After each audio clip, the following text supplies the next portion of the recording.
Hey everyone, welcome back to my channel. I'm Kayla and it's time to crack into a good book. So today's video is going to be part one of a giant book haul. I realized I have like almost 75 books to talk to you about that I have not hauled, and I haven't done a haul since December, so like that makes me feel mildly better. And there was like, Christmas and then my birthday in January, so that's something. So I've split this up because otherwise we'd be here all day. So this particular video is going to be books that I got as gifts, won in giveaways, or picked up at a little free library. Before we get started, leave a stack of books emoji in the comments to let me know that you're here, because that seems like the most appropriate one. So we'll start with these small stacks. So these are books that I picked up at the little free library. So we'll talk about these two first. We've got Gideons Sword and Gideon's Corpse. I think this is the first one. And these are by Douglas Preston and Lincoln Child. Okay, so this is the first two books in the Gideon Crew series, and I think some of these characters make an appearance in one of the books that I've read by them, which is like The Ice Limit, and I think there's Beyond the Ice Limit or something like that. So I've read a few books in their Pendergast series as well. I would describe these as kind of like thriller, fun action-adventure type books. So at 12, Gideon Crew witnessed his father, a world-class mathematician, accused of treason and gunned down. At 20, summoned to his dying mother's bedside, he learned the truth. His father was framed and deliberately slaughtered. With her last breath, she begged her son to avenge him. Now with a new purpose in his life, Gideon crafts a one-time mission of vengeance aimed at the perpetrator of his father's destruction. His plan is meticulous, spectacular, and successful, but from the shadows, someone is watching. A very powerful someone who's impressed by Gideon's special skills, someone who is need of just a renegade. For Gideon, this operation may only be the beginning. And then here, Gideon's Corpse, we've got the worst things in the apocalypse. I have picked up so much dog hair. Oh my god. Okay, so we have a top nuclear scientist that goes mad and takes an innocent family hostage at gunpoint, killing one and causing a massive standoff. A plume of radiation above New York City leads to a warehouse where, it seems, a powerful nuclear bomb was assembled just hours before. Sifting through evidence, authorities determine that the unthinkable is about to happen. In 10 days, a major American city will be vaporized by a terrorist attack. 10 days, and Gideon Crew, tracking the mysterious terrorist cell from the suburbs of New York to the mountains of New Mexico, learns the end may be something worse, far worse than mere Armageddon.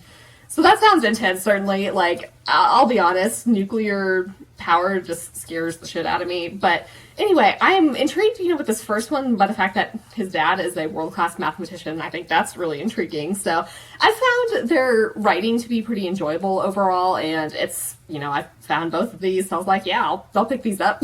Okay, so this one is going to be, this is like really different from what I usually read, but you can tell something was chewing on this a little bit. But Ivy's parents actually picked this up for me at one of the little free libraries, because this guy, Fred Chappell, is a Southern writer, and I think he is a professor, at UNC Greensboro. Really no clue what this is going to be like, but this is I Am One of You Forever. Well, okay, so we don't have a synopsis on the back, but it's apparently a perfect balance of fantasy, tall tale, and fact. It's describes the experiences of a boy growing up in North Carolina in the 1940s. There's some family vignettes, and I don't know. So, yeah, and it might be some sort of magical realism. Like, who was chewing on this book? I don't know. I'm kind of intrigued by it. Obviously, living in North Carolina, I think that would be really interesting to kind of get this perspective of, North Carolina in the 1940s and him being, a native North Carolinian. I think that's kind of interesting. Okay, so then the last of the books that I found at the little free library was The Wedding Date by Jasmine and Guillory. So this is one that I've been looking at for a while now, and I've debated on whether or not to buy it several times, and I keep going back to no, but then having to find this, I was like, well, that's just perfect. So this is adult romance, and we have the synopsis, which is: agreeing to go to a wedding with a guy she gets stuck with in an elevator is something Alexa wouldn't normally do. She's definitely not the spontaneous type, but there's something about Drew that's too hard to resist. Drew has never found it hard to meet women or to know just when to leave them, but now on the eve of his ex's wedding festivities, he's minus a +1 until a power outage strands him with a perfect candidate for a fake girlfriend. From the best man's toast to the bouquet toss, Alexa and Drew have more fun than they ever thought possible. But before they know it, Drew has to fly back to LA and his job as a pediatric surgeon, and Alexa heads home to Berkeley, where she's the mayor's chief of staff, and neither of them can stop thinking about the other. They're just two high-powered professionals on a collision course towards the long-distance dating disaster of the century, or closing the gap between what they think they need and what they truly want. So, yeah, I mean, this is definitely something that I've been wanting to try out because I've heard a lot about Jasmine Guillory's writing in general, and it seems to have some mixed reviews, so that's why I've been kind of hesitant to pick it up. So then the next group of books that we have here, we'll do the ones that I received as gifts. So this will not include all of the books that I received as gifts for Christmas and my birthday, because I have actually read some of them. My God, I've read some things, so I'll just mention those when I finally get around to reviewing them, but we'll go in no particular order. So the first one I'll talk about is Cold Storage by David Koepp, maybe? And we've got a cute little octopus bookmark. So this was a part of a Secret Santa with the Space Tyrants book club, and my friend Marlene got these for me, and I'm really excited about this. So this is an adult sci-fi thriller, and it's been one that I've been wanting to read for a while. Also, yeah, screenwriter of Jurassic Park. So I feel like that seems pretty promising for like a really fast-paced, fun adventure. So when Pentagon bioterror operative Roberto was sent to investigate a suspected biochemical attack, he found something far worse, a highly mutative organism capable of extinction-level destruction. He contained it and buried it in cold storage deep beneath a little-used military repository. Now, after decades of festering in a forgotten subbasement, the specimen has found its way out and is on a lethal feeding frenzy. Only Diaz knows how to stop it. He races across the country to help two unwitting security guards, one an ex-con, the other single mother.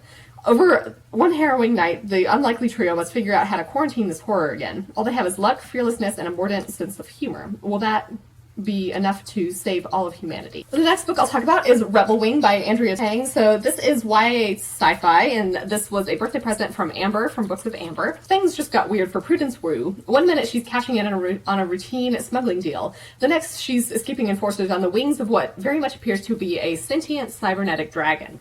Prue is used to life throwing her some unpleasant surprises. She goes to prep school, after all, and selling banned media across the border in a country where a ruthless corporate government obviously has its risks. But a cybernetic dragon? That's new. She tries to forget about the fact that the only reason she's not in jail is because some sort of robot saved her, and that she's going to have to get a new side job now that enforcers are on her. So she's not exactly thrilled when Rebelwing shows up again, and it basically becomes increasingly clear that the rogue machine has imprinted on her permanently, so she's got to figure out how to pilot this dragon. So this is set in a wonderfully inventive near future, Washington, D.C. Okay, interesting.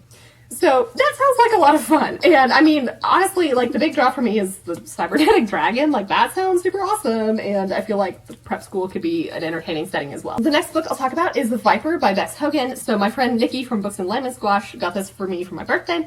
And this is YA fantasy, and it's like all piratey, and like, I don't know if you can, hopefully it'll show how shiny this cover is, but I'm really excited for this. I know Nikki really likes this trilogy. 17-year-old Marianne is fated to one day become the Viper, defender of the 12 Isles. But the reigning Viper stands in her way. Corrupt and merciless, he prowls the seas in his warship, killing with impunity, leaving only pain and suffering in his wake. He's the most dangerous man on the ocean, and he's Marianne's father. She was born to protect the islands, but can she fight for them if it means losing her family, her home, the boy she loves, and perhaps even her life? So yeah, epic new fantasy trilogy on the high seas, like pirates, awesome covers. I think this will be really just like such a fun trilogy. So then we have the next three. So these were all gifts from Kat from Brews and Reviews. So these two were Christmas gifts, and this is the first of my birthday presents. We'll begin with these ones, which were the Christmas gifts. So we've got Star Wars, Thrawn, Ascendancy, Greater Good, and this is the second book in the new Thrawn trilogy. And then there's Shadowfall, which is the, I think, second book in the Alphabet Squadron trilogy. So Thrawn has led the Chiss to victory and brought glory to this house, but the true threat to the Ascendancy has not been extinguished. Their foes do not send threats or ultimatums, do not mass ships on the edge of the chaos. Their weapons come cloaked in smiles and generosity, gifts offered freely, services granted unconditionally. Across the Ascendancy, seemingly inconsequential events could herald the doom of the Chiss. As Thrawn and the expansionary defense fleet rally to uncover the plot, they discover a chilling truth. Rather than invade Chiss capitals or pillage resources, the enemy strikes at the very foundation of the Ascendancy, seeking to widen the rifts between the 9 ruling families and the 40 great houses below. So basically, they're gonna have to figure out what they want to do. But yeah, so I think that Timothy Zahn is a very strong Star Wars writer. Like, I've really, as a whole, enjoyed all of the Thrawn books that he's written, and I've been meaning to continue this for a while. I think the third book in this newer series maybe just came out fairly recently. I don't know. So I've got some catching up to do. And then with Alphabet Squadron, or Shadowfall rather, so this is news of the New Republic's victory still reverberates throughout the galaxy. In its wake, the capital ships of the newly legitimized galactic government journey to the farthest stars, seeking out and crushing the remnants of Imperial tyranny. But some old ghosts are harder to banish than others, and none are more dangerous than Shadowwing. So Alphabet Squadron is searching for Shadowwing, and they're no closer to finding their goal and have a lot of pressure on them. So they're working with the New Republic Intelligence's contentious Cairn, Adan, I don't know, and the legendary General Harrison Dilla to prepare for the riskiest gambit of her starfighting career, a trap. It's a trap that can finish the chase once and for all. But their enemy has evolved. We've got the last of the Imperial aces who stepped into the power vacuum at the head of Shadowwing, reinvigorating the faltering unit. This person has found meaning again, leading the lost soldiers of his unit through to safety. But the only thing standing in his way is the most mismatched squadron in the New Republic Navy, led by his former mentee. So, yep, also have been meaning to continue this for a while, so I'm really excited that Kat got me 2 Star Wars books, and I know Ivy will also be interested in these too, so it's perfect. So then the last one, this is one of my birthday presents that Kat got me, so this is Spelunking Through Hell by Shauna McGuire. This is the latest installment of the Encrypted series, which I've read for a while now and really loved. It's adult urban fantasy. We're following a new character this time, so what she typically does is, like, you know, a few books follow a particular main character, and then it kind of moves on to a different member of the family, but they're all like the same family member. So we're following Alice, our grandma, but clearly there's like some timey-wiminess happening here, so she hasn't really aged as much as she should. So it's been 50 years since the Crossroads caused the disappearance of Thomas Price, and his wife Alice has been trying to find him and bring him home ever since, despite the increasing probability that he's no longer alive for her to find.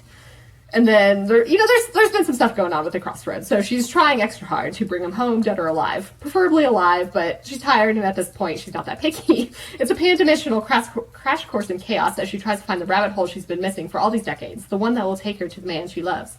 Who are her allies? Who are her enemies? And if she finds him, will he even remember her at this point? It's a lot for one cryptozoologist to handle, so yeah.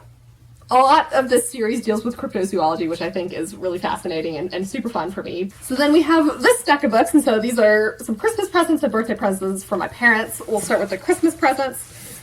We got this chunky boy, which is Go Tell the Bees That I Am Gone by Diana Gabaldon. So this is the latest installment of the Outlander series, which is, I mean, it's adult historical fiction, but also there's time travel, so how do you really classify that? I don't know. We're at the American Revolution, and Claire and Jamie have been reunited with their daughter Brianna, her husband Roger, and their children on Fraser's Ridge. Having the family together is a dream they thought impossible. Oh yes, that's right. We're still in North Carolina here, so they're in the backcountry and the effects of war are being felt. Tensions in the colonies are great and local feelings run hot, enough to boil hell's tea kettle. And, you know, loyalty among his tenants are split, so war is a brewing here, but there's some dangers that prompted Brianna and Roger's escape from the 20th century, and they're like, was this really the good choice? But we also have William Ransom, who's coming to terms with the discovery of his true father's identity and his own. And so Lord John Grey has reconciliations to make and dangers to meet on his son's behalf and on his own. This is definitely an intimidating one to get into. I mean, it's gigantic, but I feel like these are just so rich and well-developed that I really enjoy them as a whole. So then the other Christmas book was Shards of Earth by Adrian Tchaikovsky. So this is adult sci-fi. Idris has neither aged nor slept since they remade him in the war. He used to be a hero, a fighting elite, technologically enhanced not only to be stronger, faster, and near immortal, but to communicate mind to mind with the enemy. Then their alien aggressors, the architects, simply disappeared, and Idris and his kind became obsolete. Now, 50 years later, he and his crew have found something strange embedded in space. It's clearly the work of the architects, but are they returning? And if so, why? Hunted by gangs, cults, and governments, he and his crew must race across the galaxy, hunting for answers, because they now possess something of incalculable value that many will kill to obtain.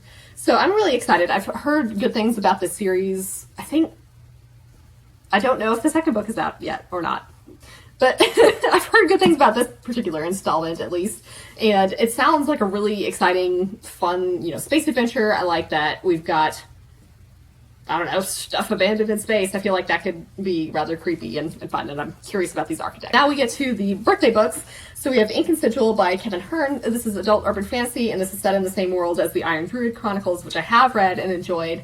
So this is following someone new, though I do think that our characters from the Iron Druid series make a return. So we have Al, who's both blessed and cursed. He's blessed with an extraordinary white mustache, an appreciation for craft cocktails, and a most unique magical talent. He can cast spells with magically enhanced ink and uses his gifts to protect our world from rogue minions of various pantheons, especially the Fae. But he's also cursed because anyone who hears his voice will begin to feel an inexplicable hatred for him, so he only communicates through the written word or speech apps. And his apprentices keep dying in freak accidents. So he's trying to figure out what's going on. He has a new apprentice who turns up dead and finds out that this apprentice was living a secret life of crime, so he's trying to figure out what's going on here, and also trying to avoid the actual detectives who are wondering why death always seems to follow him. So he's going through Scotland's magical underworld and will need the help of a mischievous hobgoblin to survive. So I don't know, I'm really excited for this. This came out a while ago and I'm just now getting to it, but I feel like, I really like the Iron Druid series in particular. Like, a lot of it takes place in Arizona, which I really like, but I like how it combines all of the gods of different pantheons. Next, we have Far from the Light of Heaven. I think his name is pronounced Tade Thompson. I could be wrong about that. But anyways, we have, oh wait, hang on. This is the May book choice for the Space Sirens book club, I believe. So, did I say adult sci-fi? I don't know. So we follow a colony ship that docks in this particular system after traveling light years to bring 1,000 sleeping souls to a new home. But when the first mate rouses, she discovers some of the sleepers will never wake. So we have an investigator who's tasked with finding out who's responsible for the deaths, and a sinister mystery unfolds aboard the gigantic vessel, one that will have repercussions for the entire system.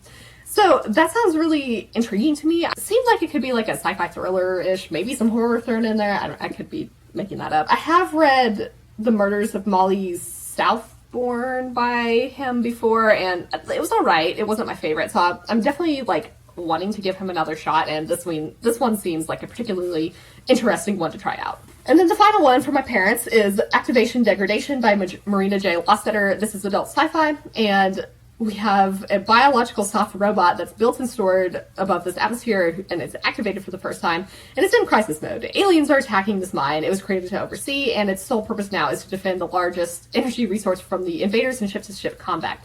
But something's wrong, because Unit 4 doesn't feel quite right. There's files in its databanks that can't account for unusual chemical accommodations roaring through its pipes, and the primers it possesses on the aliens are suspiciously sparse. The robot is under orders to seek and destroy, and that's all it knows, and that's all it needs to know. So it's going on the attack, but is basically about to get caught in a spiral of misinformation, reprogramming, and interstellar conflict. So this seems really interesting to me. I have read one or two books now, I think, by this author, and have enjoyed them. So this one came out fairly recently, and I have had my eye on it. It also kind of gives me Murderbot vibes with this particular Unit 4. We have the final 3 books, and these were all Christmas gifts from Ivy.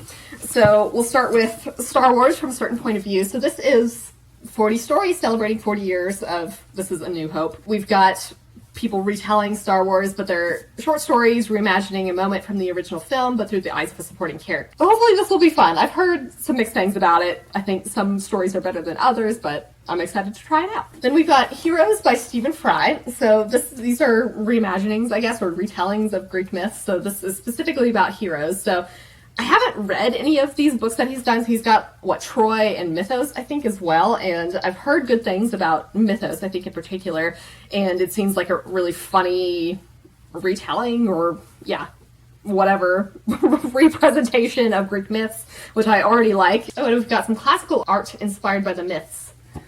So yeah, I think this will be a fun collection of stories about these heroes in Greek mythology. And then finally we have Subpar Parks by Amber Scher. So I thought this just sounded funny. So I think this is based on an Instagram account. We have some really nice illustrations as well, but then some clueless and hilarious 1-star reviews of these parks posted by visitors. Apparently somebody saw Bryce Canyon and described it as too orange and too spiky.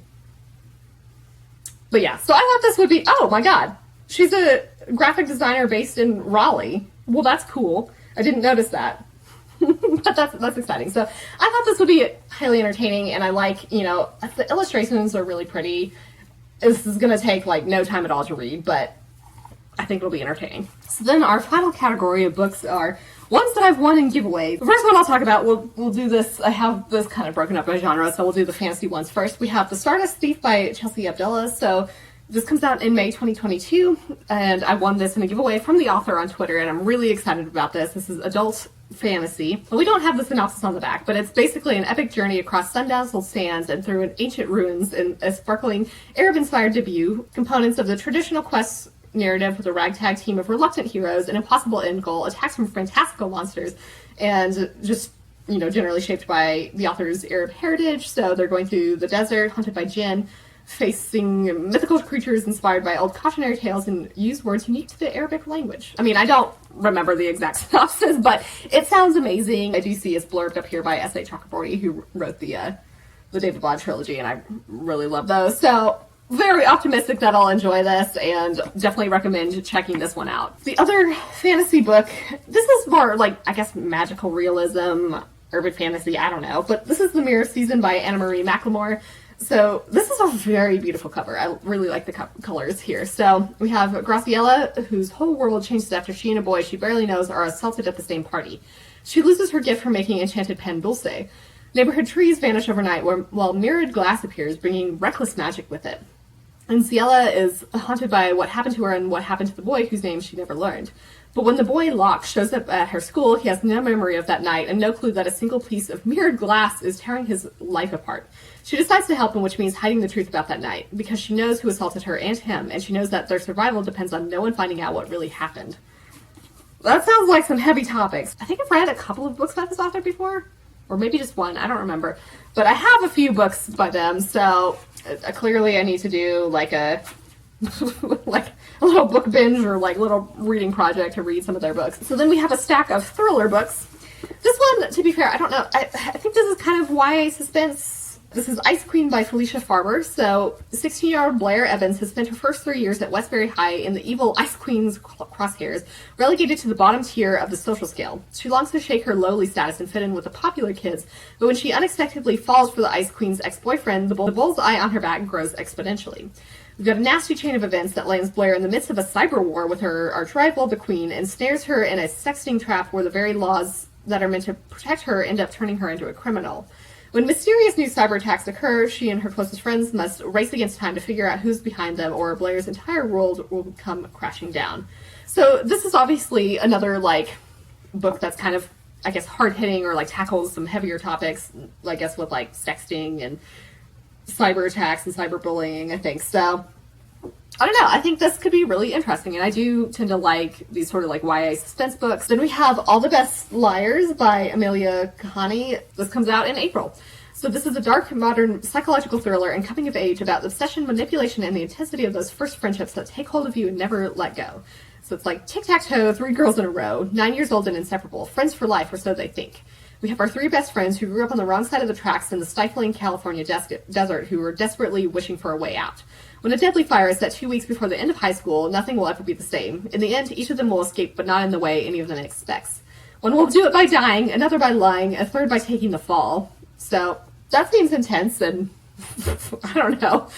Maybe some twisted friendships here, certainly after some of the events that happened. So I think this could be a good one. Then we have The Other Family by Wendy Corsi Staub. So this came out in January. I'm behind.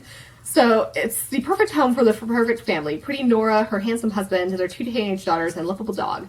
They're California transplants who are making a fresh start in Brooklyn and expect to live in a shoebox, but the brownstone has a huge kitchen, lots of light, and a backyard. The catch, though, the previous residents were victim of a grisly triple homicide that remains unsolved. And then peculiar things start happening. The pug is nosing around like a bloodhound. Nora unearths a long-hidden rusty box in the flower bed. The oldest daughter, who's obsessed with the family murder in their house, pokes into the bloody past and becomes convinced that a stranger is watching the house and watching them. And she's right, but one of them will recognize his face, because one of them has a secret that will blindside the others with the truth that lies shockingly close to home, and to this one's terrifying history. So that seems intense, certainly. The fact that we have a house that was the site of a murder, that should increase the tension levels, and I'm curious what secrets these people are keeping. Then we have Lady of Bones by Carolyn Haynes. I do believe that this is a series. I think this is book 24 or something in the series. I have not read any of them, but hopefully that'll be okay. So this is the latest novel in a series. This comes out in June, by the way. It's characterized as Stephanie Plum meets the Yaya sisterhood. So we have a sassy Southern private investigator. So it's Halloween in Mississippi, and our gang are gathering to decorate and gush over someone's new baby. Sarah, our main character, is just about to refresh the cocktails when she hears a knock on the door and opens it to find a woman named Frankie who's distraught at the disappearance of her daughter, a young journalist who had been investigating the disappearance of young women in New Orleans over a 5-year period, one every year around Halloween. And it may be connected to a cult based in the Garden District called People of Eternity. And basically they have some far-reaching connections which may reach as high as law enforcement. So there's a journey through a secret underworld of beguiling cult leaders, witchcraft, and potentially human sacrifice. So I think this could be really fun. I like that it has this southern setting, and going to New Orleans is fun. You know, I like that it's around Halloween. That should be entertaining. And hopefully, I think involving a cult will also be interesting as well. Then we've got The Cage by Bonnie Kistler. This came out in February. So this is a psychological thriller. So on a cold, misty Sunday night, two women are alone in the offices of Fashion Empire. So one is the company's human resources director, impeccably dressed and perfectly coiffed. She sits at her desk and stares somberly out the window. Down the hall, her colleague, one of the company's lawyers, is buried under a pile of paperwork, frantically rushing to finish. Leaving at the same time, these women, each preoccupied by her own thoughts, enter the elevator that will take them down from the 30th floor, but when they arrive in the lobby, one of them is dead. Was it murder or suicide? So that sounds... Oh, hey! This author and her husband live in Florida and the mountains of western North Carolina. Oh, I like it. Anyway, so I think this is very tense. We've kind of got a locked room situation being an elevator. It seems like, yeah, I mean, it's kind of like Tower of Terror vibes, I guess, but I don't think it's supernatural. It's definitely a psychological thriller. So I think this will be an interesting one. It's definitely one that I had wanted to check out, so I was really excited to win a giveaway of this. Next, we have Nothing to Lose by J. Jance. This is also one that's like a later installment in the series that I've never read, but I've been wanting to check them out. Years ago, when he was a homicide detective with the Seattle PD, our main character's partner was murdered. Volatile and angry, this partner's ex-husband came after her in her home, and with nowhere else to turn, her teenage son frantically called our main character for help. As he rushed to the scene, he urged the son to grab his younger brother and flee the house, and in the end, his plea and the son's quick action saved the two boys from their father's murderous rage. So we've got the son reappearing in his life to seek help once again because his younger brother is missing, and we're going to the wilds of wintertime Alaska, encountering a tangled web of family secrets in which a killer with nothing to lose is waiting to take another life. I think this author has several different series, and one of them is more based in Arizona, I think. Could be wrong about that. I think that's the Joanna Brady mysteries, or at least like in the Southwest. Oh boy, yeah. This is like book 30. I guess there's some novellas that they're including in here as well, so... Clearly I'm behind, but hopefully it'll be okay to just kind of get a sense of the series as a whole, and I like that it takes place in Alaska. I think that'll be a really fun setting. Next we have The Shadow House by Anna Downs. So this is coming out in April. So Alex, a single mother of two, is determined to make a fresh start for her and her children. In an effort to escape her troubled past, she seeks refuge in a rural community. Pine Ridge is idyllic. The surrounding forests are beautiful and locals are welcoming, mostly. But she finds she may have disturbed barely hidden secrets in her new home. As a chain of bizarre events is set off, events eerily similar to those who have lived there for years, she realizes that she and her family might be in greater danger than ever before, and that the only way to protect them is to confront the shadows lurking in Pine Ridge. So that seems intense. Also, we have, like, this is like another house with secrets sort of situation. Ooh, we've got a fun little map. So next we have romance. So the first one is The Sweetheart Deal by Miranda Liason? I do not know. So we have a pastry chef, Tessa, who knows what everyone in the teeny town of Blossom Glen says about her. Oh, there's a cat on the back. Oh wait, it's on the front too. Oh my god, okay. Anyway, so she's a spinster ice queen. Such a shame. It's enough to make a woman bake her troubles away, dreaming of Parisian delicacies while she bakes bread. That is until Tessa's mortal enemy, the deliciously handsome if arrogant chef, Leo, who owns the restaurant next door, proposes a business plan to get married.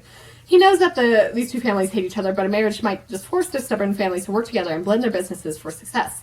The deal is simple. They marry, live together for 6 months, and then go their separate ways. But of course, we get some feelings here. So, you know, we've obviously got like marriage of convenience and enemies to lovers. So I think that'll be a fun combination of things. I've never read anything by this author, but I feel like I've seen her name a lot. So this should be fun to try out. Next we have The Cowboy Says Yes by Addison Fox. It looks like this comes out in April. This is obviously like a cowboy romance, which I've never read, but I've kind of been intrigued by. So Hadley is known all over America as the Cowgirl Gourmet, a beloved star on the Cooking Network. The success of her show has turned her sleepy Montana ranching community into a Hollywood backlot, and everyone admires her perfect life with her perfect rancher husband, but it's not real.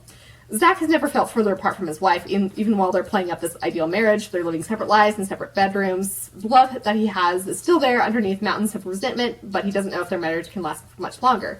He basically can't keep up this facade, but When their work has them leading to safety of the ranch, they begin to rediscover while they fell in love all those years ago and are trying to mend things, basically. So, I mean, I think the big draw for me here is like the Montana setting and ranch. I think that'll be really fun.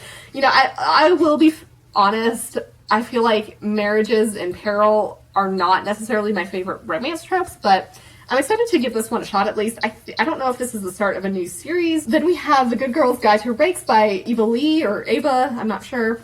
So this kind of came out in February. So when Kieran's latest antics result in a massive scandal, his father issues an ultimatum: find a respectable wife or inherit nothing. But as one of London's most inveterate scoundrels, he doesn't know any ladies who fit the bill, or does he?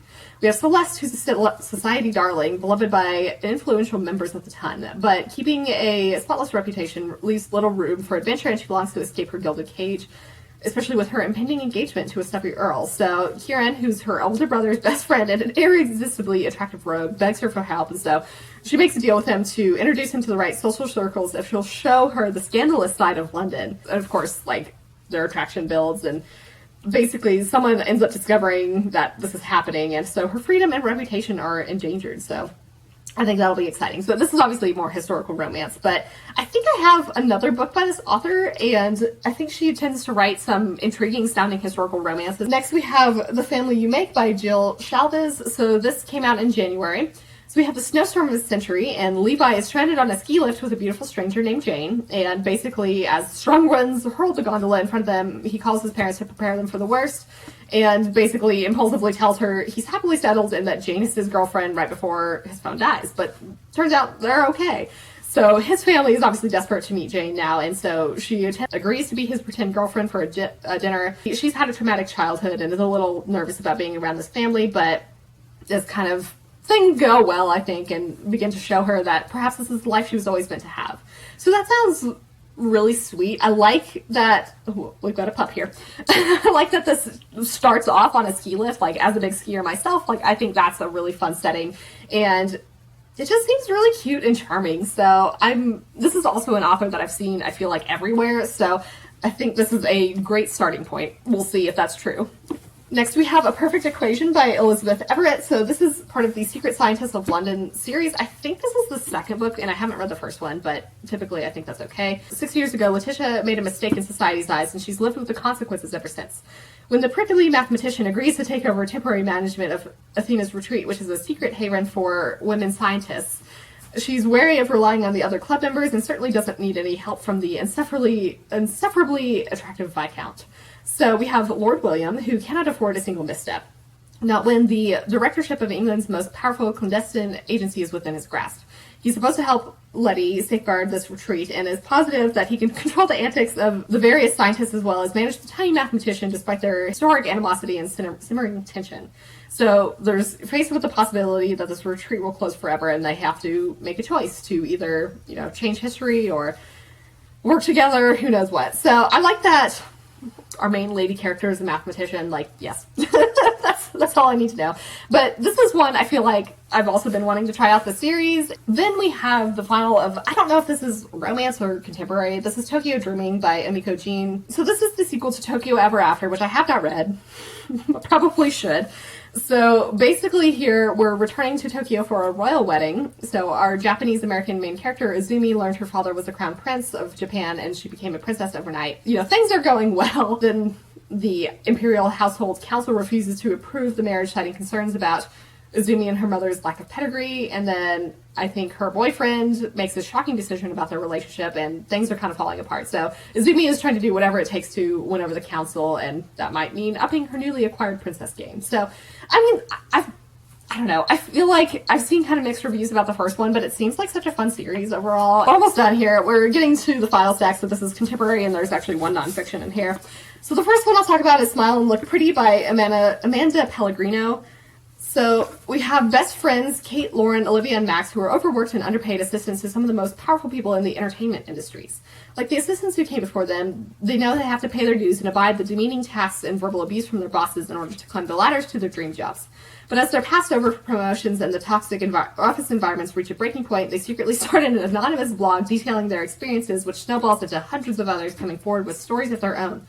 And basically, they're going to have to contend with the life-changing consequences of speaking out against those who refuse to share power. So, obviously dealing with some heavier topics like toxic work environments, but hopefully it'll be, fairly entertaining, even though it does deal with some heavier topics. Next we have Bad Girls Never Say Die by Jennifer Matthew. So this is YA. I think it's like it says it's a reimagining of The Outsiders. I've never read that, so this will be interesting. But it's 1964 Houston, Texas. We have Evie, who's a bad girl. So are all her friends. So they're the sort who wear bold makeup, laugh too loud, and run around with boys.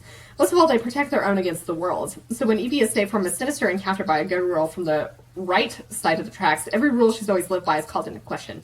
Now she must redefine what it means to be a bad girl and rethink everything she knew about loyalty. We've got some murder, secrets, and tragedy. So, yeah, I have no idea what the original story is like, so this will be kind of interesting, getting, I guess, like this gender-flipped reimagining. I don't know. Hopefully it'll be good, though. Next we have Lost and Found in Paris by Leanne Dolan. So this comes out in April. We have Joan, who had an unconventional childhood as the daughter of a globetrotting supermodel and a world-famous artist. But her father died on September 11th, and Joan, an art historian by training, has spent more than a decade maintaining his legacy. But life in the art world is beginning to wear on her, and then one fateful afternoon, her husband drops a bombshell. He's fathered twins with another woman. So she's furious, but secretly pleased to have a reason to blow up her life, and impulsively goes to Paris. She chats up her seatmate, who's a good-looking tech nerd who invites her to dinner, but doesn't know she's carrying drawings worth hundreds of thousands of dollars. So they have a nice romantic night, but she wakes up the next morning to discover the drawings are gone, and even more shocking is what's been left in their place. A sketch from her father's journals, which she thought had been lost when he died on September 11th, and a poem that reads like a treasure hunt. So they're following clues all over Paris to try to recover the lost art. So that seems rather interesting, actually. Like, obviously, not a great start to her life, but I feel like the treasure hunt across Paris could be entertaining. Next we have Good Intentions by Kasim Ali. So this comes out, I'm not sure exactly, in March. So it's the countdown to the new year, and Nur is steeling himself to tell his parents that he's seeing someone. He's a young British Pakistani man and has spent years omitting details about his personal life to maintain his image as the golden child, and it's come at a cost. Once he was a restless college student struggling to fit in. At a party he meets Yasmina, who's a beautiful and self-possessed aspiring journalist. They start a conversation, first awkward then absorbing, and as their relationship develops, so does his self-destruction. Basically, he falls into traps of his own making, trying to please everybody, and has to reveal to his parents that she's not actually Pakistani, she's black, and he loves her. So, it is kind of tackling some complexities of immigrant families and racial prejudice. So, seems like a bit of a messy romance, but hopefully it'll be good. Alright, and finally, the last book in this particular set of books.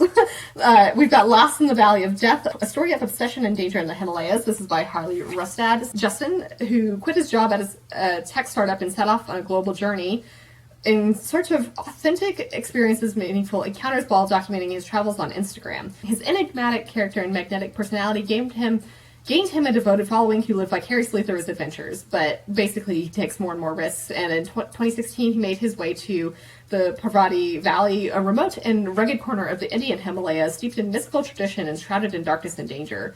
He spent weeks studying under the guidance of a holy man, living and meditating in a cave, and then set off on a spiritual journey to a holy lake, one from which he would never return. So, interesting. So, yeah, basically this focuses on an unsolved disappearance of this American backpacker, who's one of at least 24 tourists who have met a similar fate in this valley. So that sounds rather intriguing. Alright, so those are the books that I've received as gifts, picked up from the Little Free Library, or won in giveaways, and then we'll get to the books that I bought myself in another video because this is already too long. So with that, let me know in the comments if you've read any of these books or think you might pick them up, and for your question of the day, what was your favorite book that you got as a gift, if you got one as a gift recently? I don't know. Anyway, I do have a Discord channel, and if you want to join that, the link's in the description below. I hope you're all having an excellent day and are reading something awesome. If you enjoyed this video, feel free to give it a big thumbs up. That's what certainly helped me out. But with that, I think I'm going to wrap it up here and see you in the next one.